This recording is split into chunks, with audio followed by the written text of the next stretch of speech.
देखो ऐसा है, संलिग्ना इतनी छोटी मोटी बात थोड़ी है। आप लोग दौड़ते हो संलिग्ना कराने के लिए, वो संलिग्ना मरण नहीं बल्कि शांति मरण है।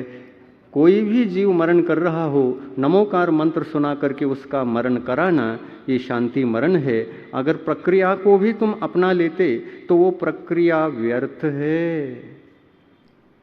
प्रक्रिया व्यर्थ है, अनिवार्य नहीं है। वो प्रक्रिया अनिवार्य नहीं है, क्योंकि ये बाहरी प्रक्रिया हो गया। ये बाहरी प्रक्रिया का आलंबन हम क्यों लेते हैं? जो ली गई सम्यक दर्शन ज्ञान चारित्र है, प्रतिमा इत्यादि है, ये पहले से ही था। ये मंदिर के समान था। इस मंदिर के ऊपर अंतिम कलश चढ़ाना शेष कार्य था, और ये कलश चढ़ाने का कार्य उसी को होता है जिसके पास संयम धारण पहले से कर चुका है।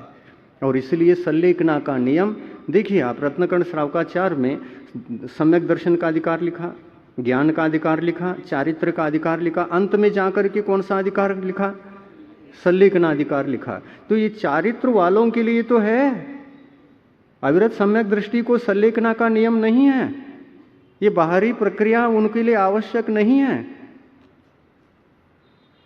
तो चारित्र सहित, चारित्र सम्यक दर्शन ज्ञान चारित्र का मतलब होता है हमारा मंदिर बन गया।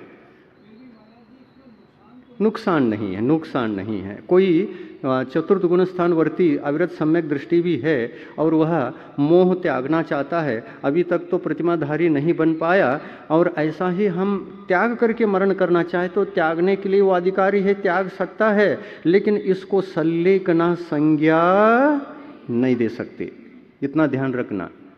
लेकिन लोग संलेखना संज्ञा दे ही देते हैं। क्या हो गया पूछने से उसकी संलेखना हो गई, यही कहते हैं। लोग कहते हैं तो कहने दो, लेकिन कम से कम उनको संलेखना करने वालों को पता रहना चाहिए कि मेरा यह मरण संलेखना मरण है कि अविरत सम्यक दृष्टि बाल मरण है। तो ये ज्ञान तो कम से कम होना चाहिए, कराने वाले को भी होना चाहिए और करने वाले को भी ये ज्ञान होना चाहिए, तभी तो पूर्ण ज्ञान कहलाएगा। नहीं तो अंदाज अंदाज रहेगा, पता नहीं मेरा कैसा मरण हुआ। नमोकार मंत्र तो मैं पढ़ रहा था लेकिन मुझे ही पता नहीं कौन सा मरण हुआ। ऐसा नहीं, कराने वाले को भी होना और करने वालों को भी होना। इसलिए तत्वाभ्यास स्वाध्याय बार बार करना, जीवन कल्याण के लिए स्वाध्याय करना। स्वाध्यायम परमम तपः, अहिंसा परमो धर्मः।